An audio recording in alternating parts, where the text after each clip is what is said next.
First things first, all praise to Yahweh, Ba'ashim Yahushai, Ba'ashim Makakadash.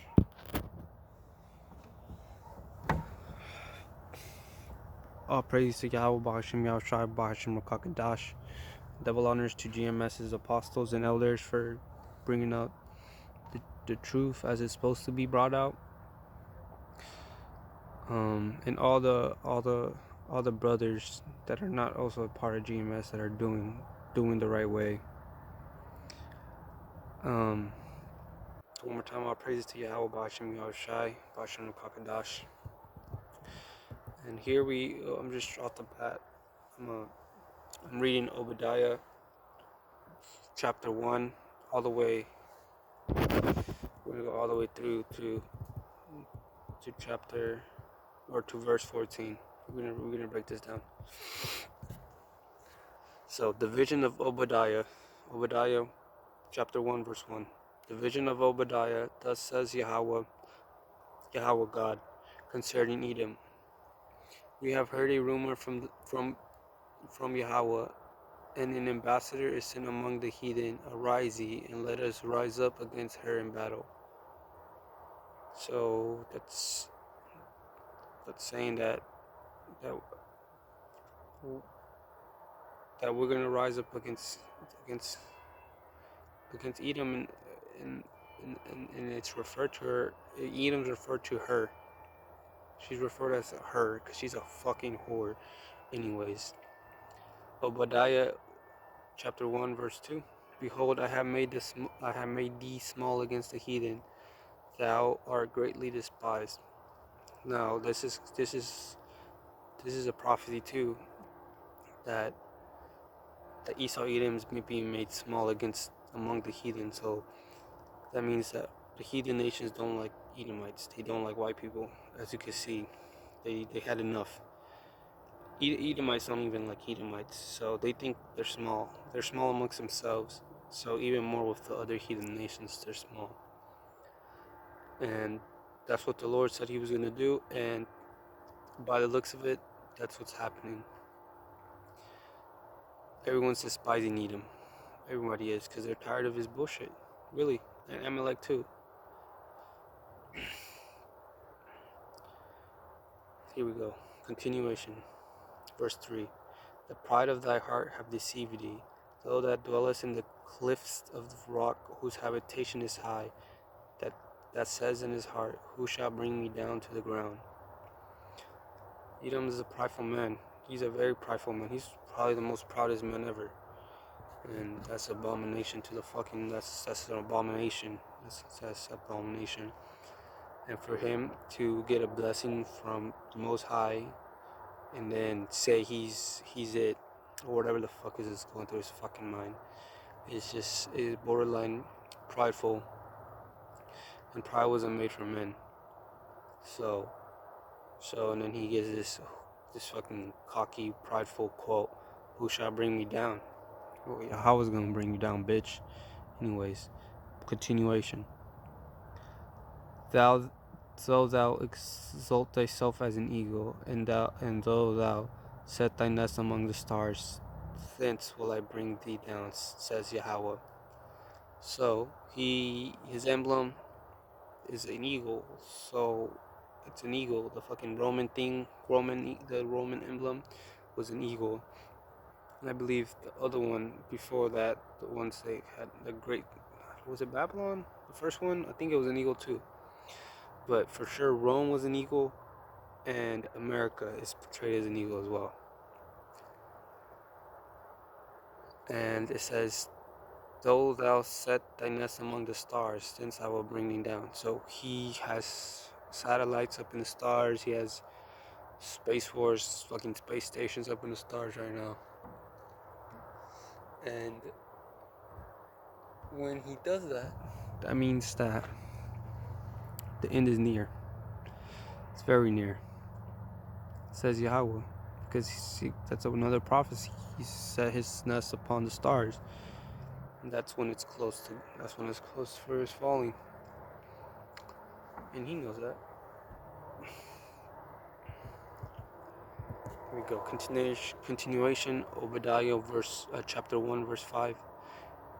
If these came to thee, if robbers by night, how art thou cut off? Would they not have stolen till they had enough? If the grape gatherers came to thee, would they not leave some grapes? How are the things of Esau searched out? How are his hidden things sought up? So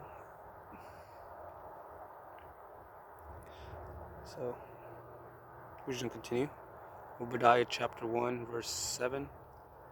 All the men of thy confederacy have brought thee even to the border. The men that were at peace with thee have deceived thee and prevailed against thee, that they eat thy bread, have laid a wound under thee. There is none understanding in him. So yeah, he's just a snake. He's just a snake. Borderline a snake. Fucking Edom's a snake. Don't. He's a borderline snake. There's snakes in his heart. He's a fucking rat. He's a fucking rodent. He's a dirty ass weasel. He's a weasel snake. Fucking weasel. He's a snake, man. That's why he's referred to as a serpent. And he has no understanding. None. And here we go. Obadiah 1, verse 8. Shall I not in that day, says Yahweh, even destroy the wise men out of Edom, and understanding out of the mount of Edom of Esau?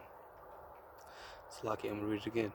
Shall I not in that day, says Yahweh, even destroy the wise men out of Edom, and understanding out of the mount of Esau? So that's happening too. These Edomites are getting dumber and dumber. Really, the only thing they have right now, and the only thing they're good at, is their sword. In a sense, their money economic system is kind of like a sword. It's kind of like a sword in a sense. It's their power, right? The financial shit. It's their power, but that's just crashing. That's just going bad anyways. So, but really, it's the literal sword. The literal sword. The nukes, the missiles, the guns, all that shit. That's all his. And that's all his. But the good thing is that there's no they're getting stupider. So in a sense that's good, but in a sense it's bad as well, because that means they're gonna start going against each other. And their understanding's gonna run low. So that means they're just gonna go against each other.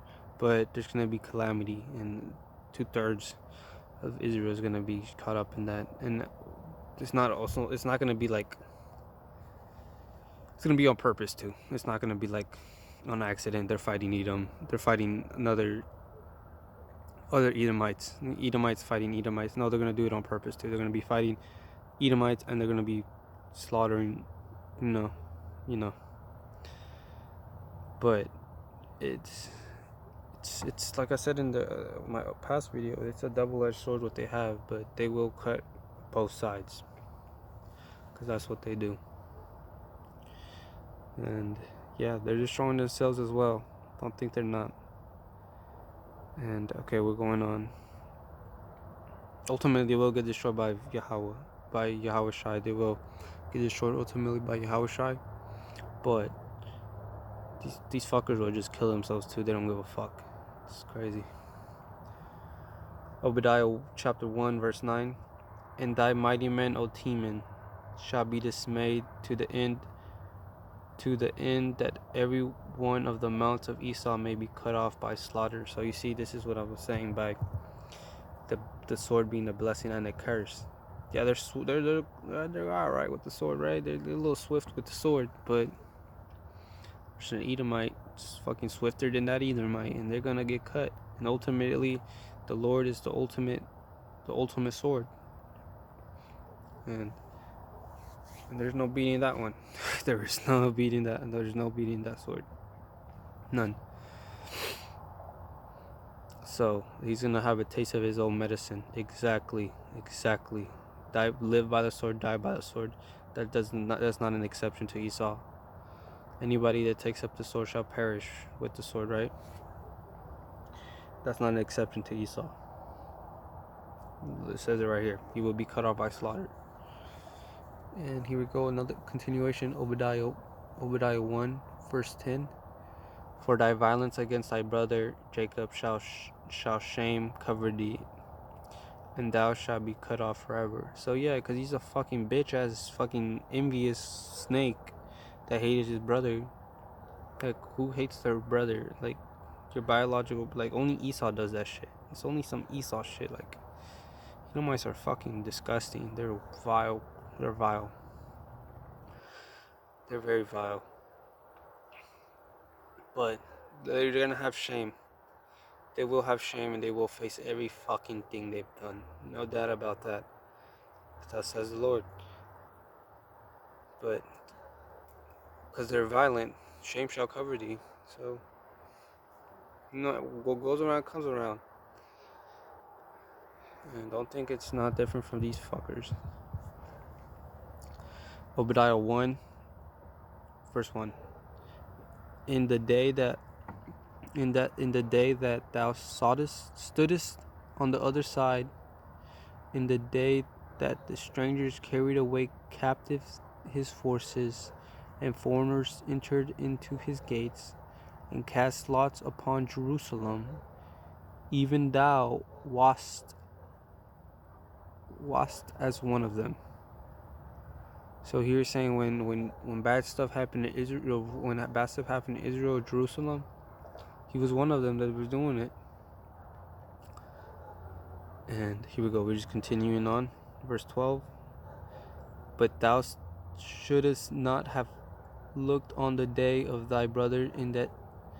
But Salakia. But thou shouldest not have looked on the day of thy brother in the day that he became a stranger.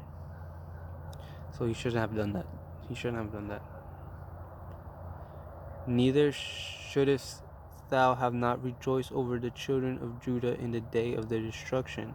Neither shouldest thou have spoken proudly in the day of distress. Yeah, man, like your bro, that's your brother, and you see him down, and you rejoice because your brother's destruction. Like, the fuck, kind of like, it's just only Esau. It's only Esau, man. That's just fucking ridiculous, man.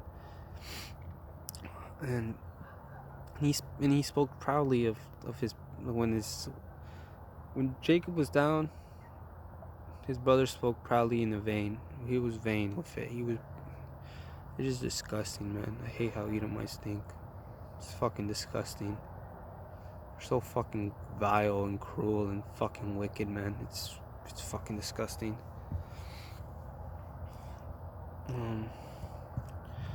But you know, you live by the sword, you die by the sword. Obadiah 1, verse 13. Thou shouldst have not entered into the gate of my people in the day of their calamity. Yeah, thou shouldst not have looked on their affliction in the day of their calamity, nor have laid hands on their substance in the day of their calamity. Yeah, the Lord's coming to defend us. Yahweh Shai is coming to defend us.